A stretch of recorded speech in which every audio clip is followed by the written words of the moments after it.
Bumi bertuah, gayung bersambut, sari muruah, salam disebut. Assalamualaikum warahmatullahi wabarakatuh. Senang sekali kita dapat berjumpa lagi di Gemahana Channel dan kali ini saya Abdul Rani akan berbagi pemahaman berkaitan dengan materi struktur dan kaidah kebahasaan teks fabel. Terima kasih bagi Anda yang berkenan untuk menekan tombol subscribe sebagai bentuk dukungan kalian terhadap Gemahana Channel, sebuah channel pendidikan. Tekan juga tanda lonceng agar selalu update setiap pembaharuan di channel ini. Kalau video ini dirasakan bermanfaat, silakan tekan like, komen, dan share, atau bagikan kepada siapa saja yang membutuhkan. Berikut penjelasan tentang struktur dan kaidah kebahasaan teks fabel.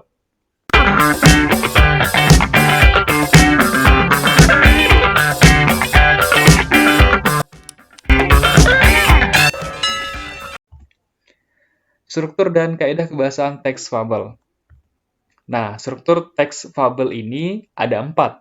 Yang pertama adalah orientasi, yang kedua adalah komplikasi, yang ketiga resolusi, dan keempat adalah koda. Apa itu orientasi, apa itu komplikasi, apa itu resolusi, dan apa itu koda? Berikut penjelasannya. Nah, ini adalah orientasi. Orientasi adalah pengenalan tokoh dan latar. Jadi, ada pengenalan tokoh dan latar. Ini adalah bagian awal dari sebuah teks fabel. Jadi contohnya ulat yang sombong, bagian awal ini, yaitu di paragraf pertama, merupakan bagian orientasi, pengenalan tokoh dan latar. Jadi terutama tokoh utama dalam fabel ini diletakkan di awal-awal paragraf atau di bagian orientasi dan latar utamanya. Nah, di sini tokohnya adalah Vintu, ada tokoh Vintu di sini dan ada tokoh Tufi. Jadi pengenalan ada tokoh Vintu, ada tokoh Tufi. Selanjutnya, pengenalan latar utamanya adalah di sebuah hutan sebagai latar tempat. Kalau lebih baik lagi, misalnya ditampilkan latar waktu dan latar suasananya. Akan tapi cukup 1-2 latar juga sudah cukup untuk mengenalkan sebagai awal dari teks fabel ini, yaitu bagian orientasi atau pengenalan tokoh dan latar. Nah, yang selanjutnya adalah komplikasi atau munculnya masalah. Dalam sebuah cerita, ini penting nih adanya masalah.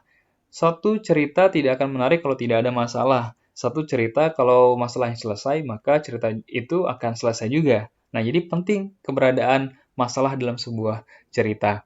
Jadi, untuk bagian ini cerita ulat yang sombong, masalahnya ada di paragraf 1, 2, 3, 4. Ini bicara seputar mengenai kesombongan-kesombongan Tufi yang si Vintu ingin minta makanan sedikit, tetapi dia menolak. Kemudian apalagi masalahnya?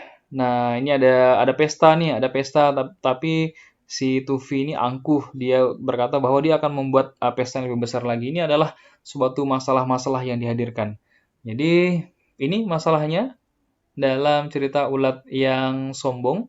Nah, selanjutnya adalah resolusi. Resolusi adalah penyelesaian masalah. Penting setelah ada masalah, ada penyelesaian masalah tentunya. Nah, penyelesaian masalah dari cerita ini adalah beberapa minggu kemudian mereka sudah keluar dari kepompong. Tadi ceritanya adalah mereka ini ya, jadi kepompong ya, setelah dialog berkaitan dengan dia ingin buat tandingan pesta. Nah, ternyata beberapa hari kemudian dia menjadi kepompong. Nah, ketika selesai dalam proses metamorfosis dari kepompong tadi dan menjadi kupu-kupu, ternyata tanpa disangka sayap Tufi ternyata berwarna hitam. Tufi yang sombong tadi ternyata sayapnya berwarna hitam, sedangkan Vintu yang baik hati malah berwarna-warni. Nah, Tufi tahu ini akibat keangkuhannya dan ia menyesal.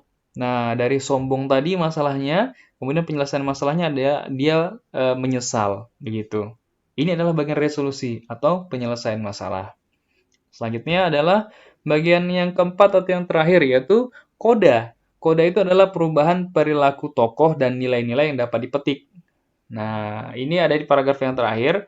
Mulai saat itu, Tufi tidak lagi menjadi ulat yang sombong. Jadi ini perubahannya ya. Awalnya sombong menjadi tidak sombong lagi. Selanjutnya, ia malah sangat ramah dan suka membantu binatang lain ya. Masih dalam tahap perubahan tokoh. Kemudian, hikmah yang dapat dipetik dari kisah ini ialah janganlah sombong karena kesombongan dapat merugikan diri sendiri. Nah, jadi ini juga disampaikan mengenai hikmahnya ya, atau nilai-nilai yang dapat dipetik di sini. Jadi ada dua hal dalam koda, yaitu ada perubahan perilaku tokoh dan ada nilai-nilai yang dapat dipetik. Biasanya dua-duanya ditampilkan, biasanya ada pengarang yang menampilkan hanya satu saja, yaitu perubahan tokoh saja atau nilai-nilai saja, begitu. Atau yang lebih bagus lagi adalah koda ini ditampilkan dua-duanya, ada perubahan tokoh dan ada nilai-nilai yang dapat dipetik. Baik, demikian untuk bagian struktur. Sekarang kita masuk ke dalam bagian kaidah kebahasaan teks fabel. Kaidah itu aturan kebahasaan teks fabel. Dalam fabel itu harus ada apa sih? Nah, dalam cerita ini nih harus ada apa saja sih dari segi bahasanya? Selain tadi kita bicara mengenai strukturnya, struktur itu susunan ya. Struktur itu adalah susunannya. Susunannya tadi dari awal, orientasi, komplikasi, resolusi, dan terakhir koda. Susunannya seperti itu polanya. Kemudian kalau kebahasaannya adalah dia yang pertama menggunakan sinonim dan antonim. Nah, jadi dalam menulis teks fabel tidak lepas dari ada sinonim dan ada antonim di dalamnya. Biar cerita tersebut variatif ya, variasi dalam membuat cerita fabel. Contoh di sini sinonim. Sinonim itu adalah persamaan kata dan antonim adalah lawan kata. Contohnya binatang, persamaan katanya fauna. Bohong, persamaan katanya dusta. Sedangkan antonim, kurus, persamaan katanya gemuk. Dan panjang, persamaan katanya pendek. Nah, baik, kita akan masuk dalam kaidah kebahasaan teks fabel yang kedua, yaitu penggunaan kalimat langsung. Nah, dalam prosa atau cerpen, novel, dan kali ini fabel, biasa menggunakan narasi dan dialog dalam ceritanya. Contoh di sini narasinya di sebuah hutan yang lebat hiduplah dua ekor ulat dan seterusnya. Kalau dialognya ya ini, Hai Tifu, Hai Tufi, bolehkah aku meminta sedikit makananmu? Nah, Hai Fintu, dan seterusnya. Nah, kalau kita lihat perbedaannya jelas ya. Pertama, yang bagian narasi tidak ada tanda petik, yang bagian dialog ada tanda petiknya. Narasi itu seperti kita bercerita, pengarang bercerita. Kalau ada tanda petiknya, ini kalimat langsung. Si tokoh langsung berbicara di sini. Ada dialognya di sini. Begitu. Nah, dialog itu menggunakan kalimat langsung, ditandai dengan tanda petik 2.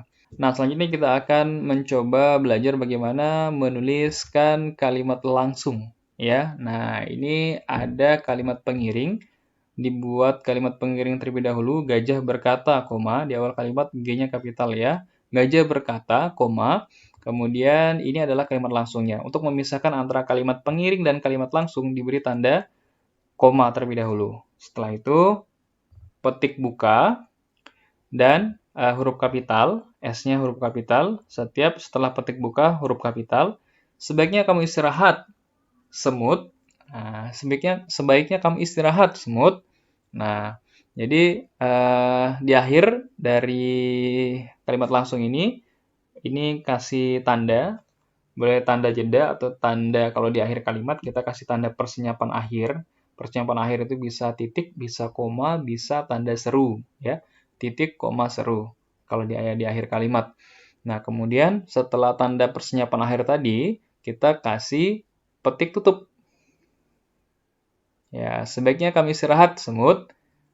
Titik kah, seru kah, koma, titik kah, seru kah, atau tanda tanya kah, kemudian dikasih tanda petik tutup. Baik, saya ulang lagi. Ini kasih pengiring, ini pengiringnya, dikasih koma untuk membatasi pengiring dan kalimat langsungnya. Kemudian kasih petik buka, lalu ini huruf kapital di awal setelah petik buka, lalu dikasih tanda persenyapan akhir kalau ini di akhir kalimat, lalu baru ditutup dengan tanda petik tutup. Sudah. Kita cek contoh yang kedua. Nah, ini kalau kalimat langsungnya di awal ya. Kita harus jadi binatang yang baik. Nah, ini dikasih petik buka, kemudian huruf kapital setelah petik buka, lalu koma karena ini di tengah kalimat ya, ini berada di awal kalimat ya, masih ada pengiringnya di akhir. Kita batasi dengan koma, kemudian kita kasih tanda petik tutup, lalu kasih tanda pengiring, kasih kata pengiring atau kalimat pengiring. Nasihat kambing, titik. Saya ulang lagi. Untuk contoh yang kedua ini, kasih tanda petik buka dulu, lalu K kapital sebagai awal dari kalimat langsung, kasih koma untuk membatasinya dengan kalimat pengiring, kasih petik tutup, dan nasihat kambing gitu. Gajah, kambing kok kapital? Nah, ini kan kalau karena di awal kalimat ya alasannya. Kalau di sini kenapa kapital K dan G? Karena ini adalah nama dari tokoh. Nah, dalam hal ini nama tokohnya ya gajah, nama tokohnya kambing. Binatangnya kambing, namanya kambing. Ada juga kalau cerita memberi nama Tito si kambing. Nah, kalau seperti itu maka Titonya kapital, kambingnya kecil. Nah, kalau dalam hal ini kambing sebagai nama tokohnya, jadi K-nya kita buat kapital. Baik, selanjutnya contoh yang ketiga. Kalau dia ada dua tempat nih di awal dan di akhir, pengantarnya di tengah, bagaimana? Nah, jadinya seperti ini. Jadi kasih tanda petik 2, kemudian huruf kapital, hemat itu pangkal kaya. Kasih koma seperti pola yang kedua tadi ya. Lalu kasih tanda petik tutup. Lalu eh, sudah selesai. Ini pengantarnya, tikus menambahkan seruannya. Seruannya, koma lagi memisahkan. Kemudian petik buka, makanya kita harus pandai-pandai mengatur keuangan. Titik. Ini tanda persenyapan akhir ya. Titik. Titik dan kasih petik tutup. Saya ulang lagi. Kalau dia pengiringnya di tengah dan diapit oleh kalimat langsung di awal dan di akhir, ini dikasih tanda petik buka dulu, hanya kapital sebagai awal kalimat utama, kemudian koma di sini, pembatas antara pengiring, kemudian ini tanda petik tutup. Selanjutnya, kasih pengiringnya, tikus menambahkan seruannya, koma, kasih tanda petik buka lagi, M-nya kapital sebagai awal kalimat langsung, kemudian sudah selesai, maka kasih tanda persenyapan, titik kah, koma tidak ya, koma ini adalah tanda jeda ya, belum senyap, belum akhir. Jadi tanda akhir itu bisa titik, bisa tanda tanya, dan bisa tanda seru. Nah, sudah, baru diakhiri dengan tanda petik tutup. Ya, sudah, itulah cara membuat kalimat langsung. Jadi ini akan sering kita gunakan ketika membuat prosa, baik ini adalah cerpen, novel, atau fabel, cerita binatang, fabel. Nah, selanjutnya kita masuk kaidah kebahasan teks fabel yang ketiga, yaitu penggunaan kata seru. Dalam hal ini contohnya, wah hebat benar, tanda seru. Hati-hati di jalan, iya, tanda seru. Nah, jadi ini juga termasuk dalam satu di antara kaidah kebahasan teks fabel, yaitu menggunakan tanda seru. Ada kalimat seruan. Karena dalam teks fabel itu berdinamika ya ceritanya. Jadi ada seruan, ada peringatan, dan lain-lain di dalamnya, sehingga tidak lepas dari penggunaan tanda seru atau kata seru ya. Kata seruan, kalimat seruan, kata seruan. Nah, tidak semua kalimat seruan atau kata seruan itu menggunakan tanda seru. Ada juga yang tidak menggunakan tanda seru tapi mengandung seruan. Kita masukkan dalam kalimat seruan juga atau kata seruan juga. Baik, kita masuk dalam kaidah kebahasan teks fabel yang keempat, yaitu penggunaan kata sandang si dan sang. Nah, kata sandang itu sebenarnya tidak hanya si dan sang ya, ada si, ada sang, ada sri, ada para, hang, dang, dan yang. Nah, masing-masing punya cara contoh kalimat serta fungsi yang berbeda. Kita lihat contoh si terlebih dahulu. Si keledai sedang berjalan di pinggir hutan. Pada suatu hari, si kancil sedang mencari makan di tengah hutan. Nah, jadi fungsi dari si di sini, kata sandang si di sini adalah bisa mengiringi nama tokoh. Si kancil, si keledai. Kemudian, oh ya, untuk membuat tulisan si ini ditulis terpisah ya, si keledai. Si terpisah, si kancil, si terpisah, dan nulisnya dengan huruf kecil si-nya. Kancilnya kapital karena nama tokoh, kalau si-nya kecil, ya. Kalau si-nya kecil. Kemudian kalau di sini kenapa nih kapital? Karena di awal kalimat. Karena di awal kalimat. Kalau setiap awal kalimat, apapun ini harus kapital. Tapi kalau dia di tengah kalimat atau di akhir kalimat, si-nya kecil, dan ini spasi ya, spasi. Si kancil. Kemudian ada juga pengecilan atau kurang hormat yang melakukan ciri panggilan. Ya, ini kalau si ini kita berpikir ini kedudukannya lebih rendah. Si kancil, si tidak terlalu menghormati yang dipanggil gitu. Atau kecil, binatangnya kecil, atau lemah gitu ya. Si kancil lemah, si keledai lemah. Kemudian ada juga biasanya pengkerdilan kurang hormat dengan mengejek si kaki pincang misalnya atau si apa begitu dengan ciri khas dari kekurangan. Nah, ini adalah pengecilan atau kurang hormat yang melakukan ciri panggilan tersebut. Selanjutnya kita masuk dalam kata sandang yang kedua yaitu sang. Nah, contoh di sini Cindelaras. Sindelaras menjadi sang juara pada sayembara itu. Kemudian sang Garuda terbang tinggi mengharumkan nama bangsa. Sang juara, sang Garuda. Ini martabatnya tinggi ya. Jadi meninggikan martabat dari yang dipanggil itu. Sang juara. Tinggi ya martabatnya. Kemudian sang Garuda juga tinggi ya. Kita terdengar itu. Terdengar ini besar, tinggi martabatnya. Sang raja hutan. Nah, itu kan tinggi tuh derajatnya. Kemudian ini yang sering digunakan si dan sang. Lanjut, ini sebagai tambahan ada juga Sri, Para, Hang, Dang, dan Yang. Nah, Sri Maharaja duduk di singgasananya. Ini fungsinya penghormatan tokoh raja untuk manusia yang memiliki martabat tinggi dalam keagamaan atau kerajaan. Sri Paduka, Sri Maharaja, dan seterusnya. Para, Sri Sultan Hamengkubuwono, dan seterusnya. Ini untuk penghormatan tokoh raja. Nah, contohnya para harimau menunggu kedatangan si kancil. Para prajurit sudah bersiap berperang. Ini penunjukan banyak tidak tentu para ya. Jadi banyak para harimau berarti banyak harimau. Para prajurit banyak prajurit. Hang tuah pergi berlayar dengan gagah berani. Itu penunjuk jenis pria yang dihormati dalam sastra lama. Ini hang tuah. Kemudian dang zarimah mendengar kedatangan musuh. Ini penunjuk jenis wanita yang dihormati dalam sastra lama. Kalau yang laki-laki pria, kalau hang tadi ya, kalau laki-laki pria itu hang, kalau wanita adalah dang. Dan yang terhormat Raja Wijaya, yang dihormati artinya. Baik, itu adalah jenis-jenis kata sandang, si, dan sang yang banyak digunakan selain tadi si sang, ada juga Sri, Para, Hang, Dang, Yang. Tapi yang dominan digunakan dalam cerita fabel adalah si dan sang.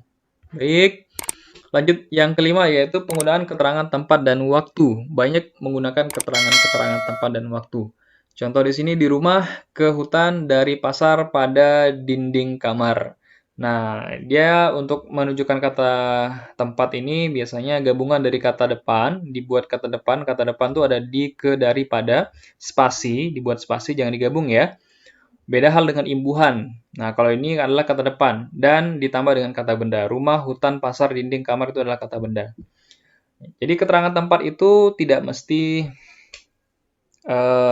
suatu lokasi, suatu hal yang punya ruang. Nah, contoh kata keterangan tempat bisa juga misalnya di laptop. Nah, tidak kita menganggap itu bukan sebuah ruangan kayak kelas, rumah begitu ya, tapi itu adalah keterangan tempat di mana kamu meletakkan file agama misalnya. Oh, di laptop, Pak. Di mana kamu meletakkan uang kamu di saku, Pak. Di saku juga merupakan tempat, ya. Di mana kamu eh, mengingat, di mana tempat kamu mengingat sesuatu misalnya di otak saya Pak, misalnya di otak juga merupakan tempat. Jadi jangan membatasi keterangan tempat itu hanya suatu lokasi, suatu yang punya ruangan, tapi tempat meletakkan sesuatu. Nah, itu adalah keterangan tempat, ya. Saku, hati, kemudian otak, pikiran, jantung, dan lain-lain, ya. Jadi polanya kata depan ditambah kata benda. Di rumah, ke hutan, dari pasar, pada dinding kamar.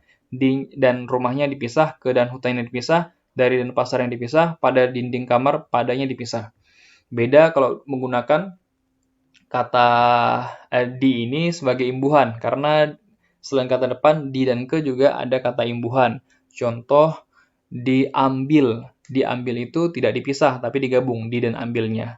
Ya, dimakan, di sama makan tidak dipisah, tapi dimakan digabung. Karena itu adalah kata imbuhan, melekat pada kata yang mengikutinya. Begitu. Baik, selanjutnya keterangan waktu. Ada Senin, ada kemarin, sekarang, besok, selama, sepanjang, setelah, sebelum, sesudah. Jadi ada keterangan waktu menggunakan konjungsi-konjungsi, konjungsi-konjungsi temporal, konjungsi-konjungsi yang menunjukkan urutan waktu, ya. Ya, seperti sekarang, selama, sepanjang, setelah ini, setelah jam 2, sebelum subuh, sesudah asar, dan seterusnya. Nah, ini adalah bagian dari keterangan waktu. Demikian yang dapat saya sampaikan berkaitan dengan struktur dan kaidah kebahasaan teks fabel. Semoga bermanfaat dan saya akhiri puah lakum di balik pintu. Assalamualaikum warahmatullahi wabarakatuh. Sampai jumpa.